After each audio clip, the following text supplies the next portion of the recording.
Saudara-saudari yang terkasih, jumpa lagi dengan saya, Romo Thomas Suratno SC, dalam Renungan Mingguan hari ini, Minggu tanggal 27 Desember 2020, di mana gereja merayakan pesta keluarga kudus, Yesus, Maria, dan Yusuf. Marilah kita bersama-sama mendengar dan merenungkan sabda Tuhan, yakni firman Tuhan yang tersurat di dalam Injil Lukas, bab atau pasal 2, ayat 22 sampai dengan ayat 40.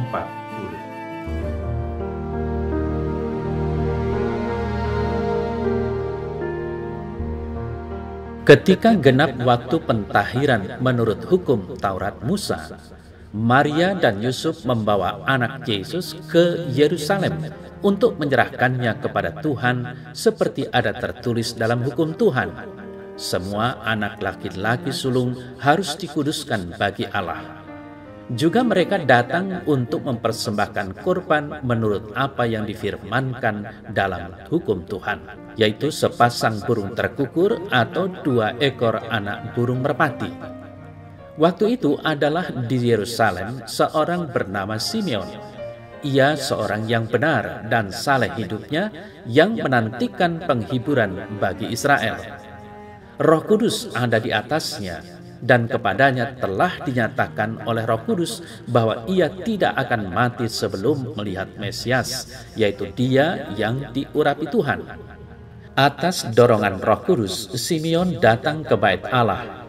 Ketika anak Yesus dibawa masuk oleh orang tuanya untuk melakukan kepadanya apa yang ditentukan hukum Taurat, Simeon menyambut anak itu dan menatangnya sambil memuji Allah, katanya, "Sekarang Tuhan, biarkanlah hamba-Mu ini pergi dalam damai sejahtera sesuai dengan firman-Mu. Sebab mataku telah melihat keselamatan yang daripada-Mu, yang telah Engkau sediakan di hadapan segala bangsa, yaitu terang yang menjadi pernyataan bagi bangsa-bangsa lain dan menjadi kemuliaan bagi umat-Mu Israel." Yusuf dan Maria amat heran akan segala sesuatu yang dikatakan tentang anak Yesus.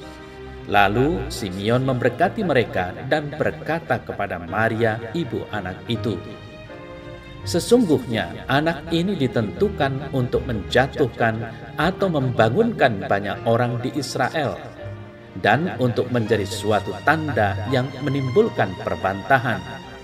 Dan suatu pedang akan menembus jiwamu sendiri, supaya menjadi nyata pikiran hati banyak orang." Ada juga di situ seorang nabi perempuan, anak Fanuel dari suku Asher, namanya Hana. Ia sudah sangat lanjut umurnya. Sesudah menikah, ia hidup 7 tahun bersama suaminya, dan sekarang ia sudah janda, berumur 84 tahun. Ia tidak pernah meninggalkan Bait Allah dan siang malam beribadah dengan berpuasa dan berdoa. Pada saat anak Yesus dipersembahkan di Bait Allah, Hana pun datang ke Bait Allah dan bersyukur kepada Allah serta berbicara tentang anak Yesus kepada semua orang yang menantikan kelepasan Yerusalem. Setelah menyelesaikan semua yang harus dilakukan menurut hukum Tuhan, kembalilah Maria dan Yusuf serta anak Yesus ke kota kediamannya, yaitu Nazaret di Galilea.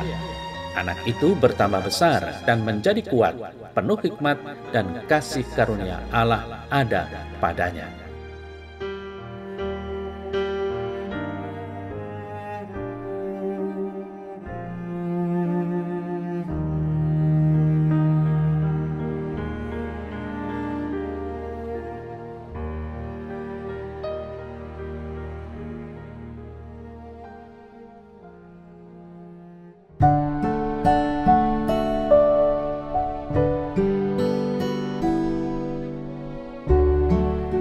Saudara-saudari yang terkasih, dalam warta Injil hari ini, khususnya pada akhir pewartaan tadi, ditegaskan bahwa setelah semua yang perlu menurut hukum Tuhan, maksudnya Taurat, sudah selesai dijalankan, keluarga itu kembali ke Nazaret, dan di sanalah Yesus tumbuh kuat, penuh hikmat, dan kasih karunia ilahi.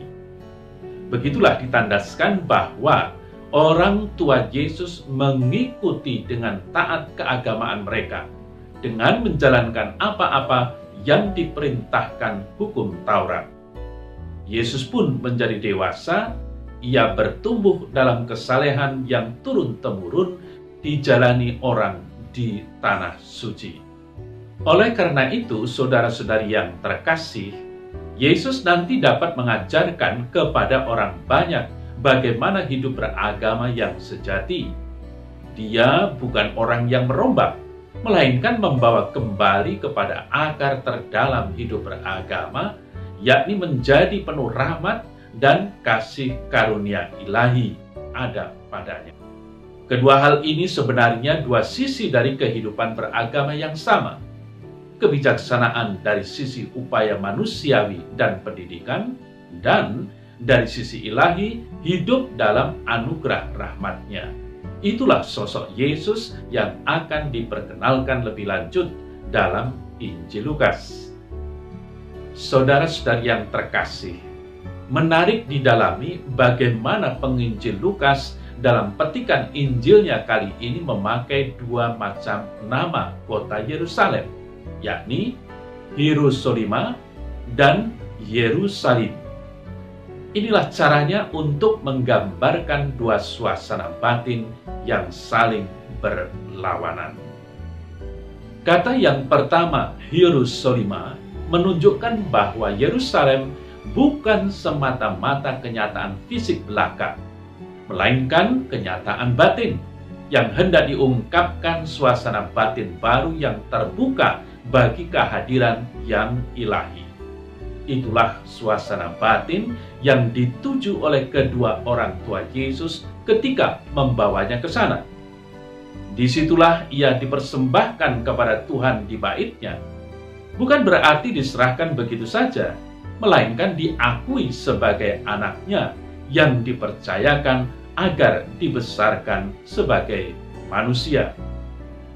Lalu kata yang kedua, dengan kata Yerusalem, penginjil Lukas mengajak kita menengok suasana batin yang berlawanan, yakni suasana batin yang menolak kehadiran yang ilahi, yang mau memanipulasinya. Saudara-saudari yang terkasih, Simeon berada di tempat yang suasana batinnya jauh dari kehadiran ilahi yang sesungguhnya. Namun demikian, disebutkan juga ia adalah orang benar, orang saleh, orang yang menantikan penghiburan, dan Roh Kudus pula ada padanya. Walaupun hidup di tengah suasana batin orang-orang yang jauh dari Tuhan, Simeon tetap mengikuti gerakan-gerakan ilahi. Ia terlindung dari yang jahat, yang dapat menjauhkan dia dari jalan yang benar. Ia tergerak datang ke bait Allah, dan disitulah ia menyambut Yesus dan kedua orang tuanya. Ia mengenali siapa Yesus itu. Ia juga mendapatkan penghiburan melihat Sang Mesias sungguh datang. Begitu pula dengan Hana, saudara-saudari yang terkasih. Perempuan ini nanti berbicara mengenai Yesus kepada semua yang menantikan kelepasan Yerusalem dari sisi yang jahat. Maksudnya, dilepaskannya suasana itu dari kungkungan yang jahat, yang menghimpit hidup batin, sehingga bisa berangsur-angsur beralih menjadi suasana batin yang mau menerima kehadiran ilahi yang sesungguhnya, bukan yang dimanipulasi dengan pelbagai ritual belaka. Saudara-saudari yang terkasih, Simeon di bait Allah berkata tentang Yesus. Anak ini ditentukan untuk menjatuhkan atau membangkitkan banyak orang di Israel dan untuk menjadi tanda yang menimbulkan perbantahan. Penginjil Lukas dalam seluruh Injilnya mengajarkan bahwa itu semua terjadi lewat perjalanan Yesus dari Galilea ke Yerusalem. Dengan kedatangannya, kota itu mengadili diri.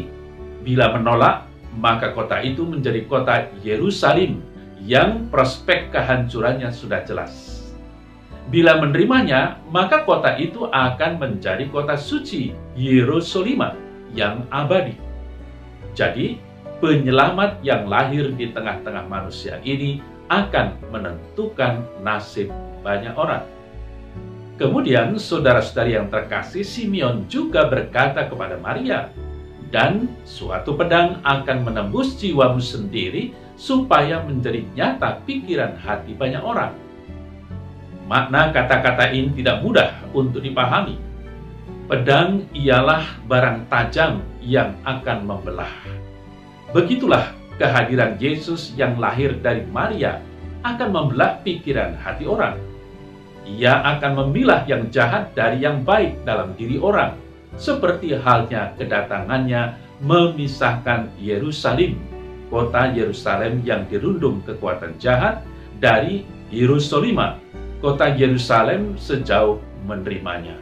Saudara-saudari yang terkasih, Maria adalah orang pertama yang akan menjadi penghuni kota suci Yerusalem dan meninggalkan kota Yerusalem yang menghukum diri tadi. Sebetulnya Maria mewakili semua orang yang bakal menerimanya. Maria orang pertama yang bersedia menerima kehadiran Yesus dalam kehidupannya. Saudara-saudari yang terkasih, pada pesta keluarga kudus Nazaret ini, dan dengan warta yang kita dengar tadi, kita semua diajak untuk merenung dan merefleksikan diri secara pribadi maupun bersama-sama dalam keluarga. Apakah kita menjadi orang beriman yang sudah taat hukum? Apakah hukum agama kita, yakni hukum kasih, sudah dipandang sebagai hukum yang utama oleh kita dan dilaksanakan dengan tekun? Apakah kita bersaksi dengan hadirnya Yesus dalam hidup kita, keluarga kita sungguh menjadi keluarga yang damai dan jauh dari kuasa jahat? Lalu, apakah kita dan keluarga kita telah mencukupkan diri dengan Yesus sebagai Tuhan dan Allah kita?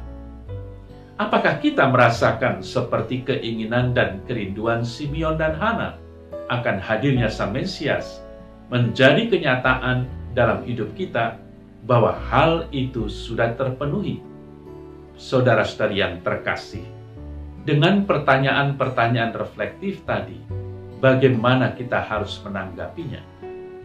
Warta hari ini sebenarnya tajam menusuk hati kita.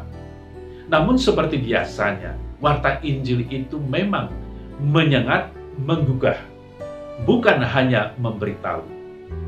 Kita dibuat sadar dan diajak untuk membuat kesaksian hidup sebagai terang bagi siapa saja. Maka, paling tidak kita jangan menghalangi terang Kristus, melainkan memantulkannya ke sekitar kita. Kalau hal itu semua kita jalani dalam hidup kita, maka warta Injil tadi akan menjadi firman Tuhan yang sungguh hidup.